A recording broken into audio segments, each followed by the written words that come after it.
Dear Esther, the morning after I was washed ashore, salt in my ears, sand in my mouth, and the waves always at my ankles, I felt as though everything had conspired to this one last shipwreck. I remembered nothing but water, stones in my belly and my shoes, threatening to drag me under to where only the most listless of creatures swim.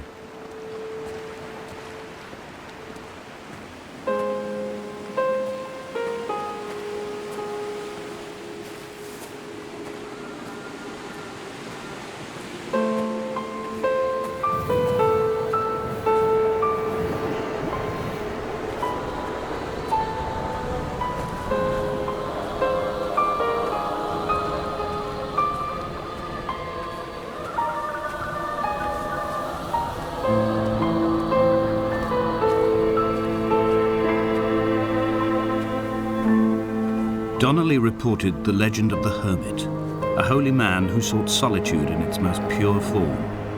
Allegedly, he rode here from the mainland in a boat without a bottom, so all the creatures of the sea could rise at night to converse with him.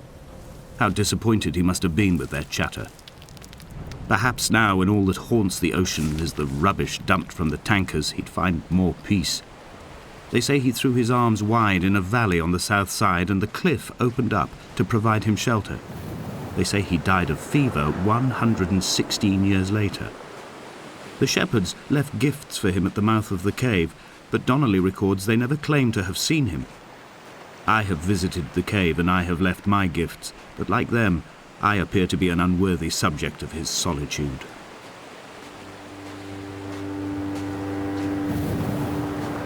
Those islands in the distance, I am sure, are nothing more than relics of another time, sleeping giants, somnambulist gods laid down for a final dreaming.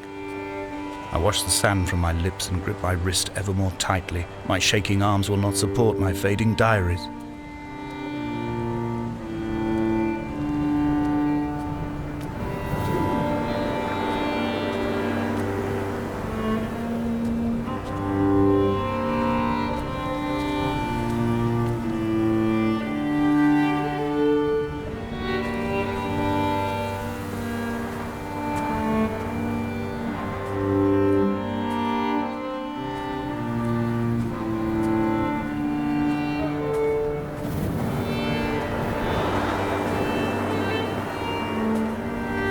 A wonderful sight.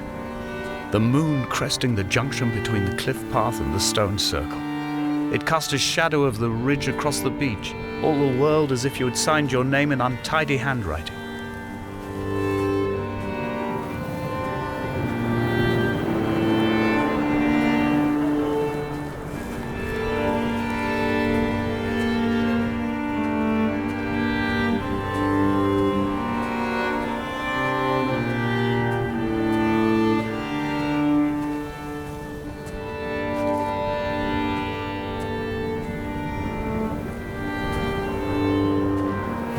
When someone had died or was dying, or was so ill they gave up what little hope they could sacrifice, they cut parallel lines into the cliff, exposing the white chalk beneath. You could see them from the mainland or the fishing boats, and know to send aid or impose a cordon of protection, and wait a generation until whatever pestilence stalked the cliff paths died along with its hosts. My lines are just for this: to keep any would-be rescuers at bay. The infection is not simply of the flesh.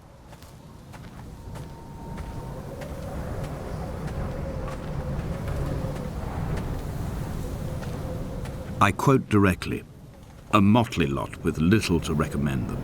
I have now spent 3 days in their company. That is, I fear, enough for any man not born amongst them.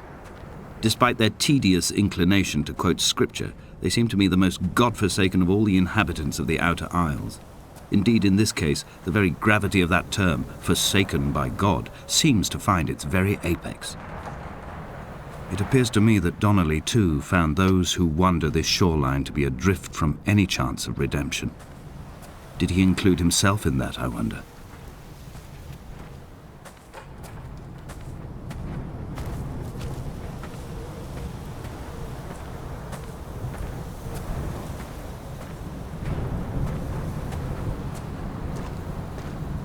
Dear Esther, I met Paul.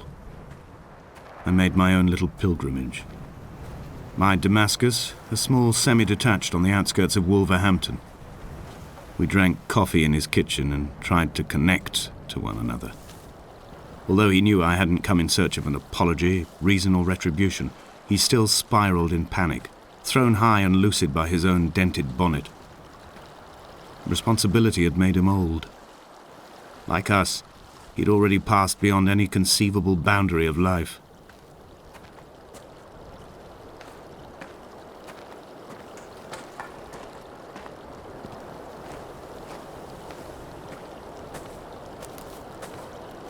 He still maintains he wasn't drunk, but tired.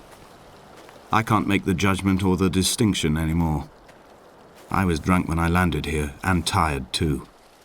I walked up the cliff path in near darkness and camped in the bay where the trawler lies beached.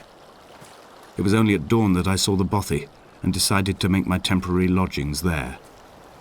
I was expecting just the aerial and a transmitter stashed in a weatherproof box somewhere on the mount. It had an air of uneasy permanence to it. Like all the other buildings here, erosion seems to have evaded it completely.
Dear Esther, I have now driven the stretch of the M5 between Exeter and Bristol over 21 times. But although I have all the reports and all the witnesses and have cross-referenced them within a millimetre using my Ordnance Survey maps, I simply cannot find the location. You'd think there would be marks to serve as some evidence. It's somewhere between the turn-off for Sanford and the welcome brake services. But although I can always see it in my rear-view mirror, I have as yet been unable to pull ashore.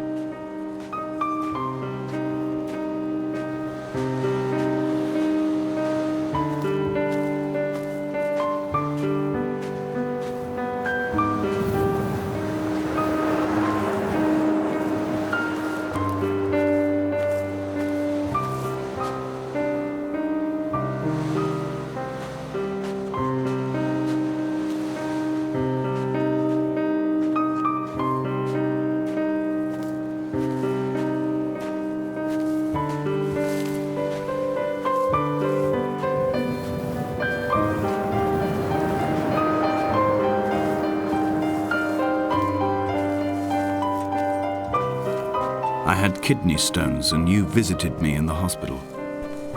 After the operation, when I was still half submerged in anesthetic, your outline and your speech both blurred. Now my stones have grown into an island and made their escape, and you have been rendered opaque by the car of a drunk.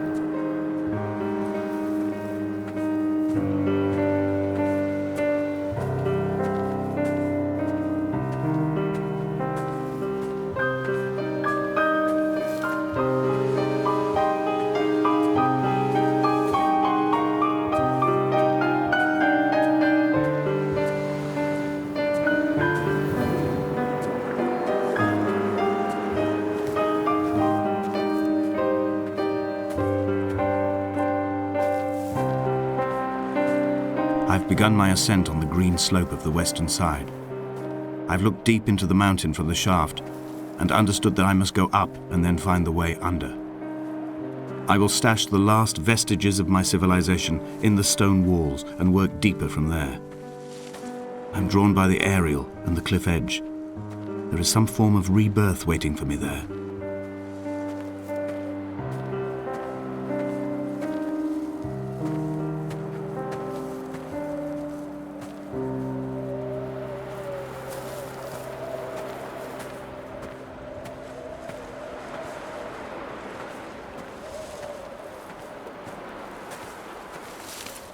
The bothy was constructed originally in the early 1700s. By then, shepherding had formalized into a career. The first habitual shepherd was a man called Jacobsen, from a lineage of migratory Scandinavians. He was not considered a man of breeding by the mainlanders. He came here every summer whilst building the bothy, hoping eventually that becoming a man of property would secure him a wife and a lineage. Donnelly records that it did not work. He caught some disease from his malcontented goats and died 2 years after completing it. There was no one to carve white lines into the cliff for him either.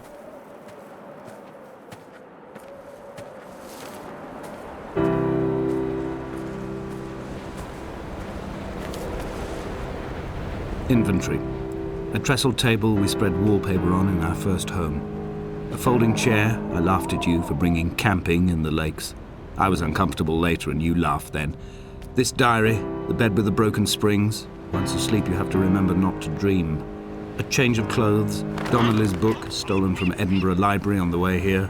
I will burn them all on the last morning and make an aerial of my own.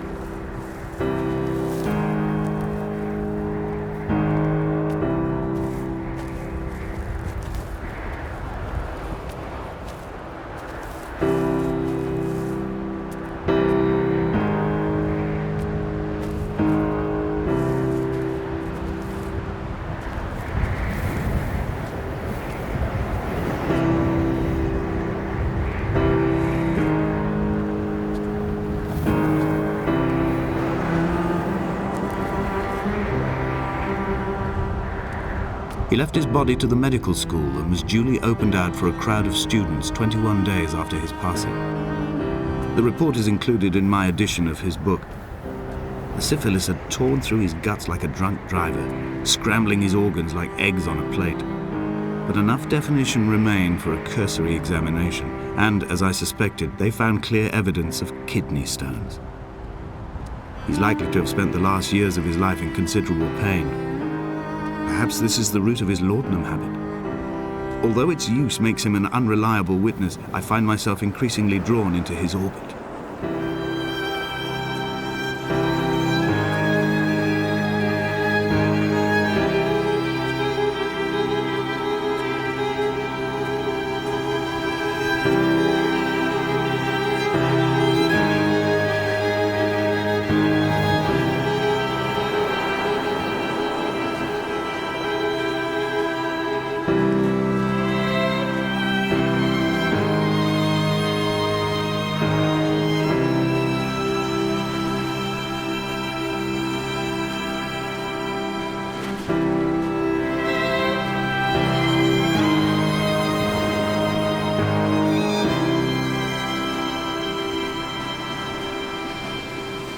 Climbing down to the caves, I slipped and fell and have injured my leg.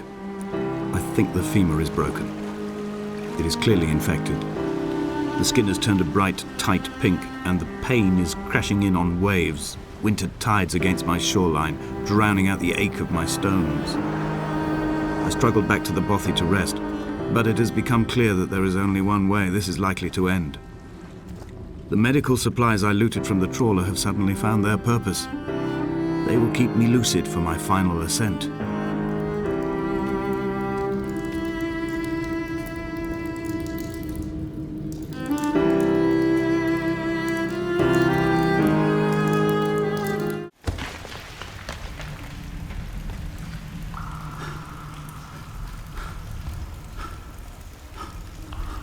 From here, this last time, I have understood there is no turning back.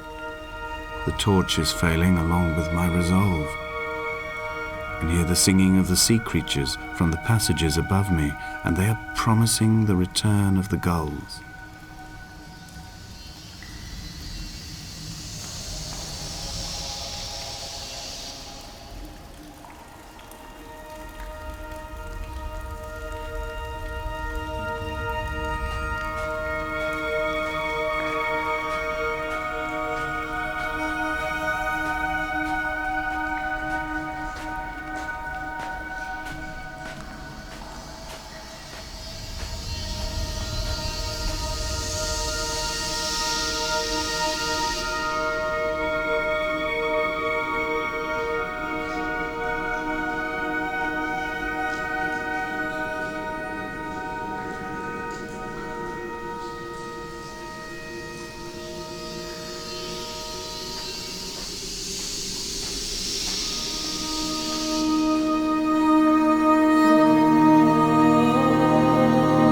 stop the traffic back as far as the Sandford Junction and come up the hard shoulder like radio signals from another star.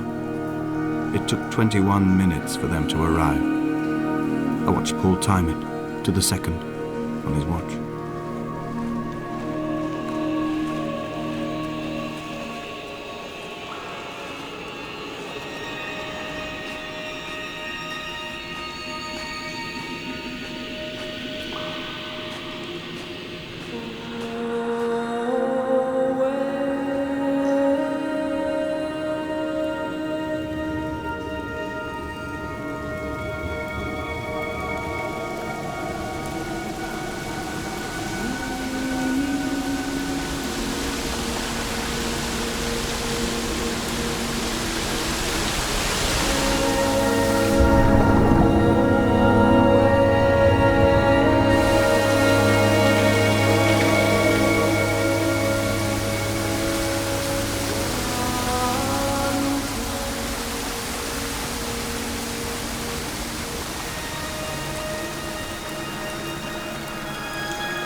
I'm traversing my own death throes. The infection in my leg is an oil rig that dredges black muck up from deep inside my bones.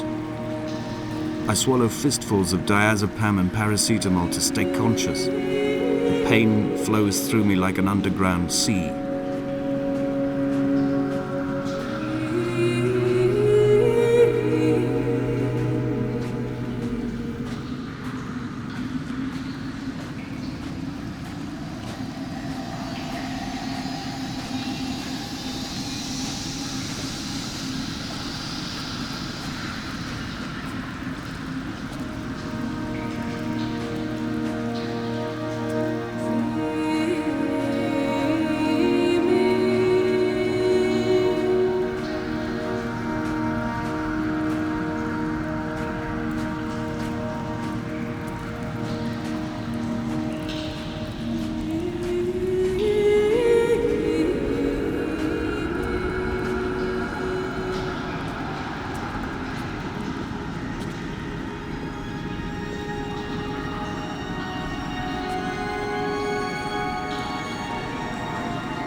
I will hold the hand you offered to me, from the summit down to this well, into the dark waters where the small flowers creep for the sun.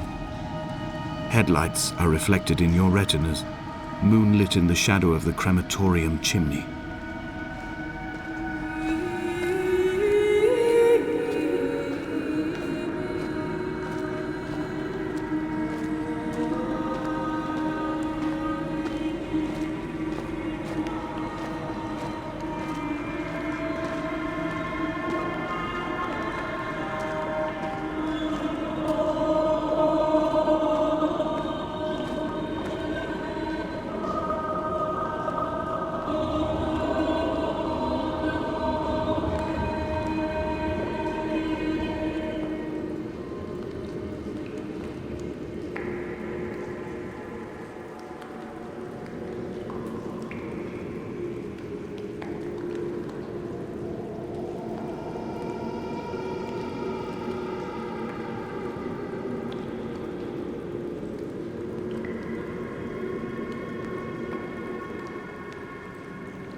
sat here and watched two jets carve parallel white lines into the sky.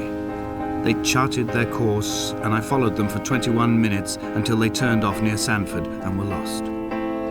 If I were a gull, I would abandon my nest and join them. I would starve my brain of oxygen and suffer delusions of transcendence.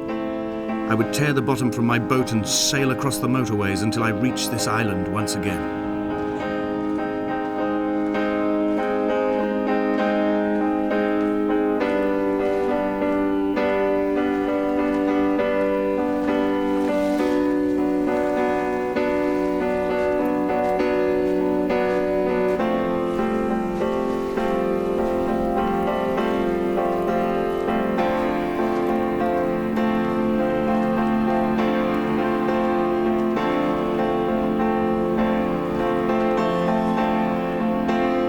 Dear Esther, I find each step harder and heavier.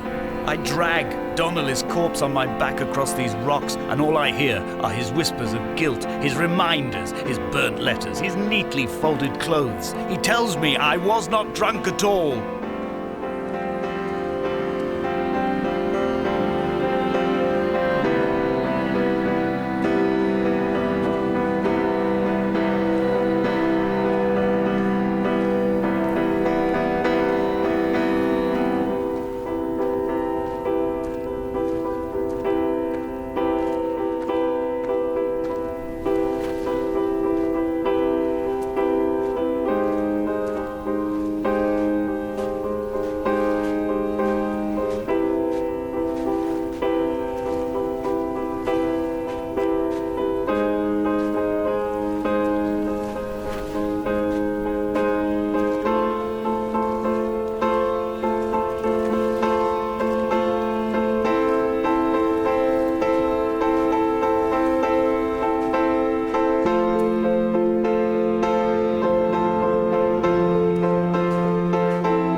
By the roadside, by the exit for Damascus, all ticking and cooled, all feathers and remorse, all of these signals routed like traffic through the circuit diagrams of our guts, those badly written boats torn bottomless in the swells, washing us forever ashore.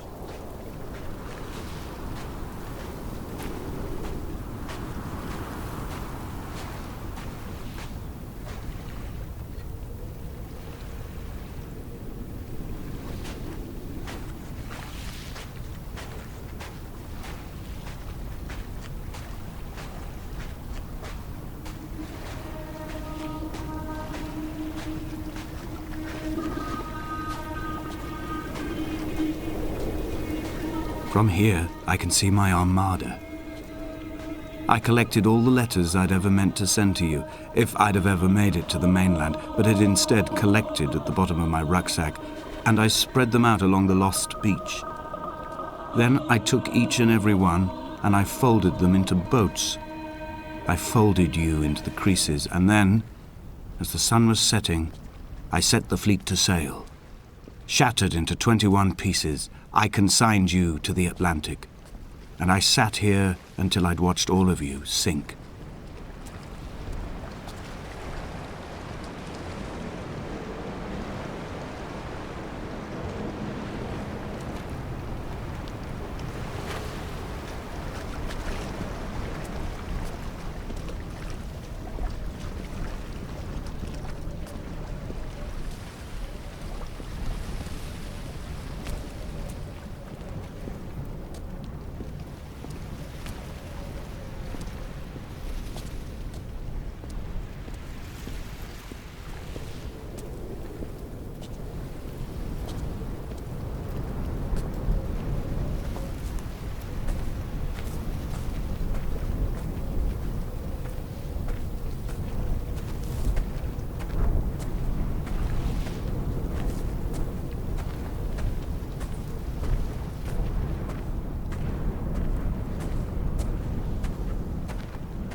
I will drag my leg behind me. I will drag it like a crumpled hatchback, tires blown and sparking across the dimming lights of my vision.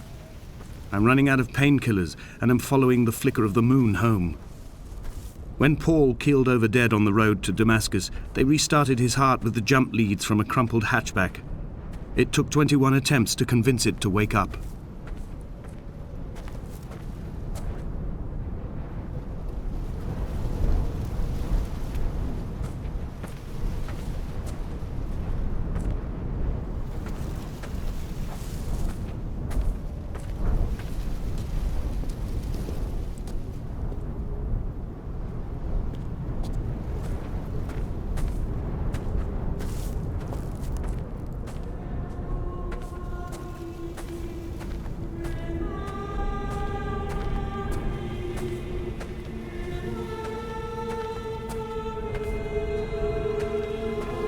I've begun my voyage in a paper boat without a bottom.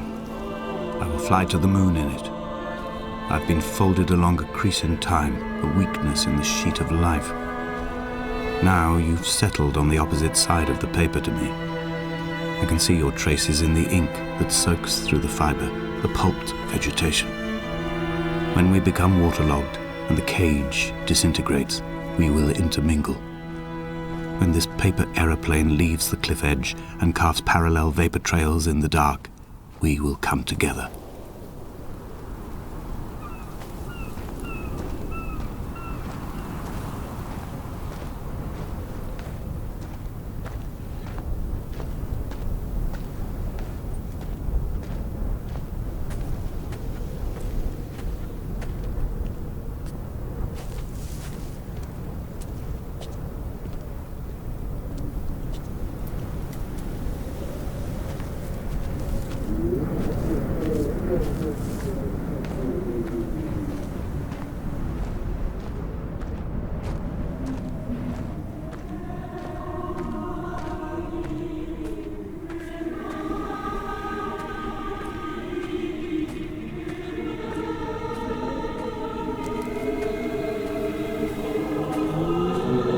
If only Donnelly had experienced this, he would have realized he was his own shoreline, as am I. Just as I am becoming this island, so he became his syphilis, retreating into the burning synapses, the stones, the infection.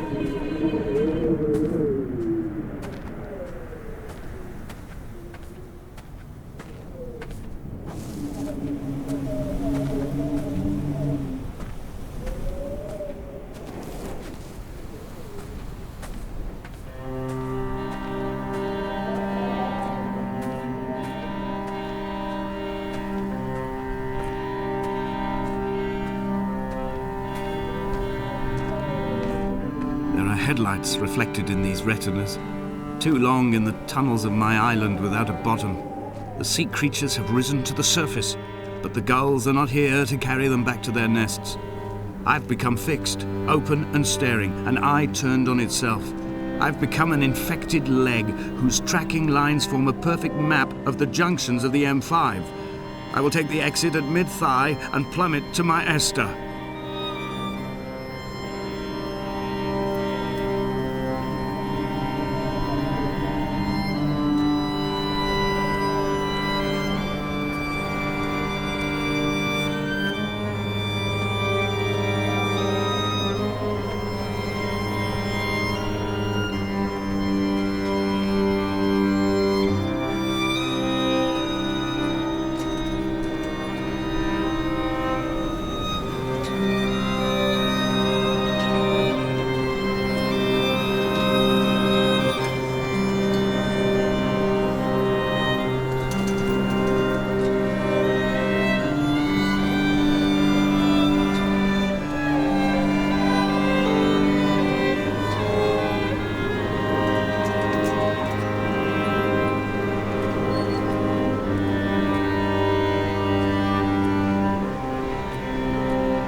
drunk, Esther. He was not drunk at all. He had not drunk with Donnelly or spat Jacobson back at the sea. He had not careered across the lost shores and terminal beaches of this nascent archipelago. He did not intend his bonnet to be crumpled like a spent tissue by the impact. His windscreen was not star-studded all over like a map of the heavens. His paintwork etched with circuit diagrams, strange fish to call the gulls away. The phosphorescence of the skid marks lighting the M5 all the way from Exeter to Damascus.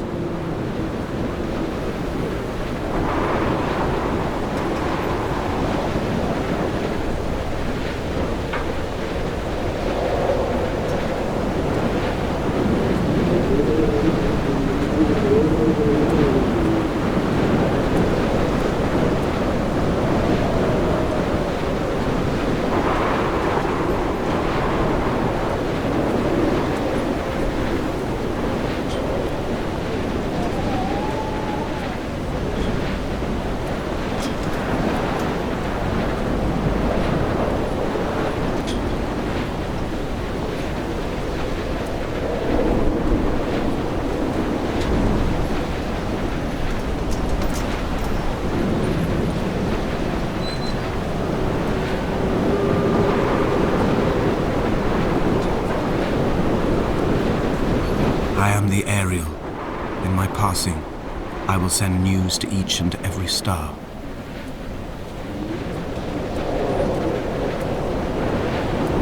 Dear Esther, I have burned the cliffs of Damascus. I have drunk deep of it.